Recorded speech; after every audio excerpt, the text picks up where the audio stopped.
Assalamu alaikum wa rahmatullahi wa barakatuhu. Dear students, I am Aftab Alam Zikriya Muqaddam from Mechanical Engineering Department. Today we are here for important session on design procedure of knuckle joint. As we know, knuckle joint is used to connect two rods which are acted upon by tensile load, which can be found out in strap end of connecting rod, in pump rod joint, in bicycle chain links, then in connection of railway wagon. Here in this video, we are going to see step by step procedure to design various elements like eye end, fork end and knuckle pin. So just have a look upon this important video.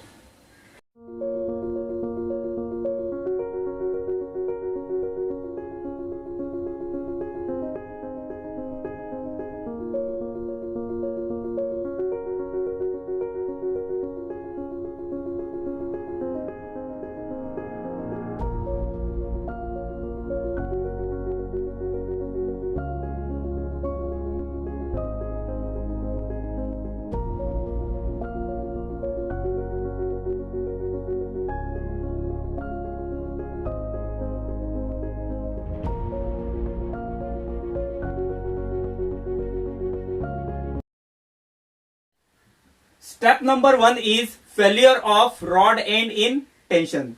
Due to tensile load P, rod end will fail perpendicular to the applied load.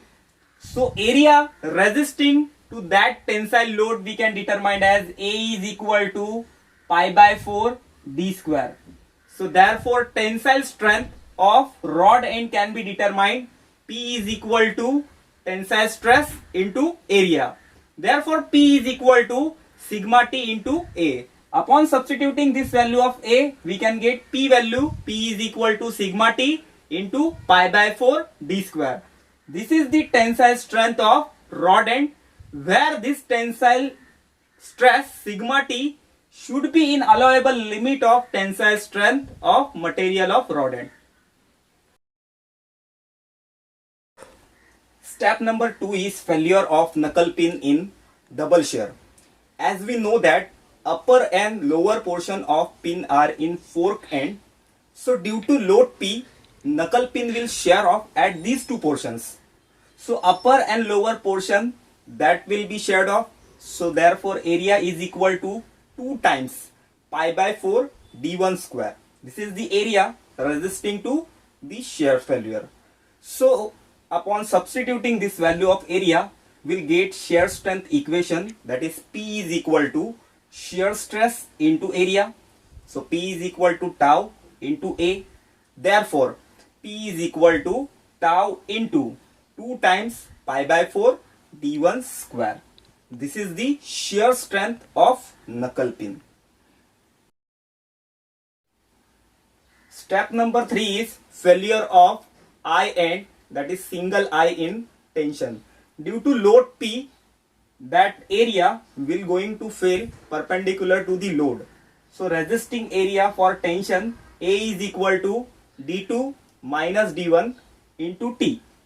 So upon substituting this value of resisting area A, we can get tensile strength of eye end as P is equal to sigma T into A. Therefore P is equal to sigma T into d2 minus d1 into T. Here this tensile stress should be in allowable limit of tensile strength of this material. Step number 4 is failure of eye end in shear. Due to load P, knuckle pin will remove portion of single eye end in the direction parallel to the load. So area of that part removed by knuckle pin, that we can see here, that area A is equal to d2 minus d1 into T. Upon substituting this value of area, we can get shear strength for this eye end as P is equal to tau into A. Therefore P is equal to tau into d2 minus d1 into T. This is the shear strength of this single eye end, where this tau value means shear stress value should be within the allowable limit of shear stress of I end material. Step number 5 is failure of I end in crushing. At slot, both surfaces of I end and knuckle pin are in mating contact. So due to this mating contact, crushing failure will be there. So area resisting to crushing, that is area of slot A is equal to D1 into T. So upon substituting this value of area, crushing strength of single I end can be determined as P is equal to sigma CR into A. Therefore, P is equal to sigma CR into D1 into T. So this is the crushing strength of I end. This crushing stress sigma CR should be in allowable limit of crushing stress of material of I end. Step number 6 is failure of fork end, that is double I end in tension. Due to load P, fork end will fail perpendicular to that load. So area resisting to that tension, that is area of upper part of fork end plus area of lower part. Therefore A is equal to 2 times D2 minus D1 into T1. So upon substituting this value of area, the tensile strength of this fork end can be determined as P is equal to sigma T into A.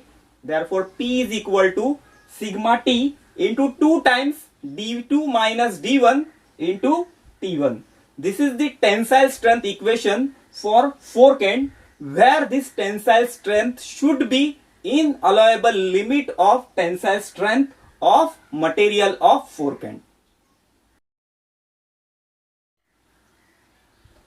Step number 7 is failure of fork end in shear.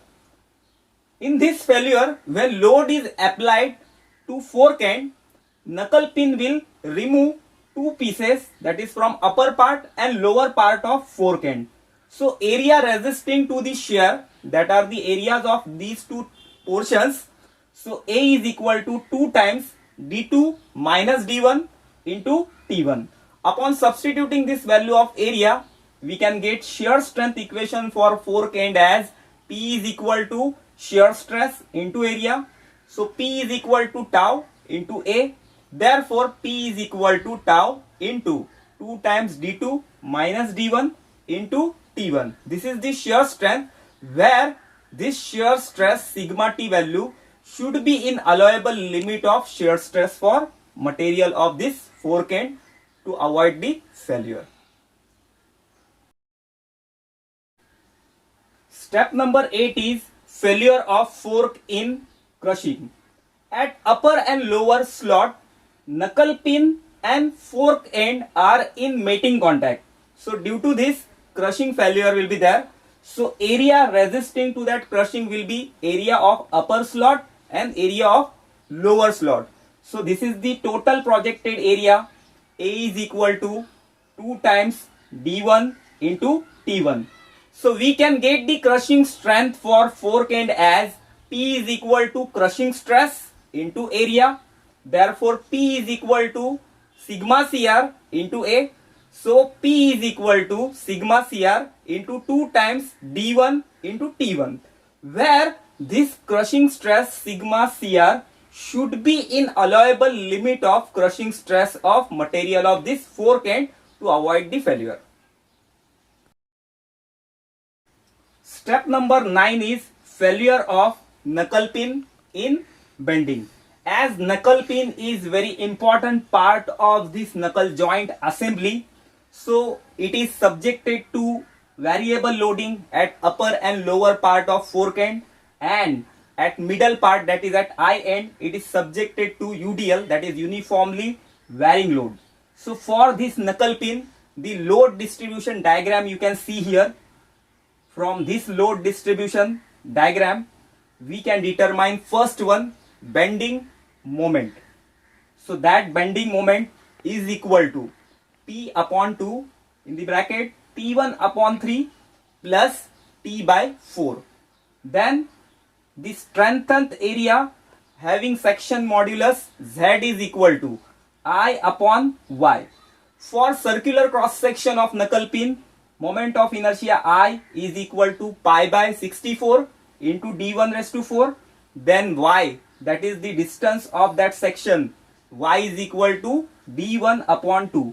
Upon substituting this value of I and Y, we get the section modulus Z is equal to pi by 32 into d1 cube. So therefore bending stress of this knuckle pin can be determined as sigma B is equal to M upon Z, where we will substitute value of M and Z and determine the sigma B value. Therefore sigma B is equal to P upon 2 in the bracket T1 upon 3 plus T by 4 divided by pi by 32 into d1 cube. This is the bending stress equation for knuckle pin. Here we are using few empirical relation to design knuckle joint, where we are just checking the induced stress is lesser than allowable stress of material. So first one, diameter of knuckle pin d1 is equal to d. Second, outer diameter, that is diameter of eye end or diameter of fork end, d2 is equal to 2d. Third, thickness of eye end t is equal to 1.25d. Then thickness of fork end T1 is equal to 0.75d. Hope so, dear students, you enjoyed this important session of design procedure of knuckle joint. To get few more videos like this, subscribe my channel Aftab Alam Muqaddam. This is for today's session. Thanks all of you for watching.